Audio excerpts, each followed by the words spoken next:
Well, এই সপ্তাহে যেসব বাংলা সিনেমা রিলিজ হয়েছে তার মধ্যে একটি হলো রক্তবীজ 2।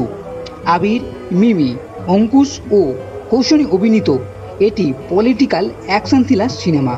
এর আগের রক্তবীজ সিনেমাটি বেশ ভালোই হয়েছিল, তাই এবার দেখে নেওয়া যাক এই রক্তবীজ 2 কেমন হলো।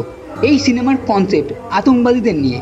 প্রথম সিনেমায় খাগড়াগড় ব্লাস্টের উপরে তৈরি, আর এইবারেও গল্পেও সেই রক্তবীজ মানে সবার সাধারণ মানুষের মধ্যে লুকিয়ে থাকা সেই আতঙ্কবাদীকে দেখতে পাবো, যে নাশকতা করতে চায়।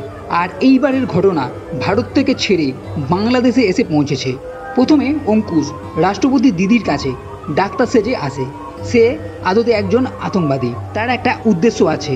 এদিকে রাষ্ট্রপতি ও তার পরিবার বাংলাদেশে আসে 2019 সালে ওয়ার্ল্ড কাপ বিশ্বকাপে উদ্বোধনের সময়, আর এখানেই হবে সেই নাশকতা। আর এদিকে আবির, পঙ্কজ ও সংযুক্তা মিমি তার টিম নিয়ে আসে তা আটকানোর জন্য। তো শেষ পর্যন্ত কি হবে তার জন্য দেখতে হবে এই সিনেমা, যেখানে প্রথম থেকেই আমার এই সিনেমা অনেকটাই স্লো মনে হয়েছে, কারণ যে ঘটনা কনসেপ্ট আছে তার জন্য সিনেমা অনেকটাই ধীরে চলে, যার ফলে সিনেমা তেমন কোনো ফাস্ট নয়। এটাই সিনেমার সব থেকে বড় কমজোর পক্ষ। সিনেমাতে দু একটা টুইস্ট থাকলেও তেমন বড় কোনো টুইস্ট এখানে নেই।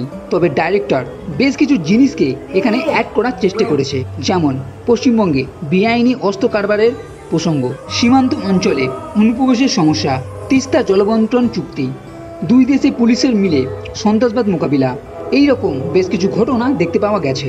এছাড়া একদিকে যেমন সন্ত্রাসবাদ দেখা যাচ্ছে, অন্যদিকে হালকা করে প্রেম ভালোবাসা প্রসঙ্গ এখানে দেখতে পাওয়া গেছে, সেটা অঙ্কুশ ও কৌশনীর, এছাড়া আবির ও মিমের মধ্যে।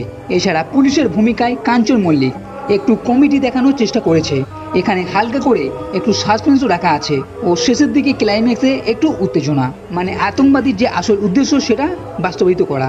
ডাইরেক্টর এখানে অ্যাকশন, সিরিয়াস ইস্যু, দুই দেশের সম্পর্ক, প্রেম ভালোবাসা, রোমান্স, কমেডি সব কিছুই কম বেশি দেখানোর চেষ্টা করেছে।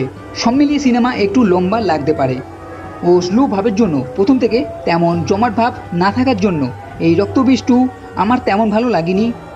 তো বন্ধুরা, এই ভিডিও যদি ভালো লেগে থাকে তাহলে লাইক করো, কমেন্ট করো, শেয়ার করো, আর এই চ্যানেলটি সাবস্ক্রাইব করতে কখনোই ভুলবে না। এই ভিডিও দেখার জন্য ধন্যবাদ।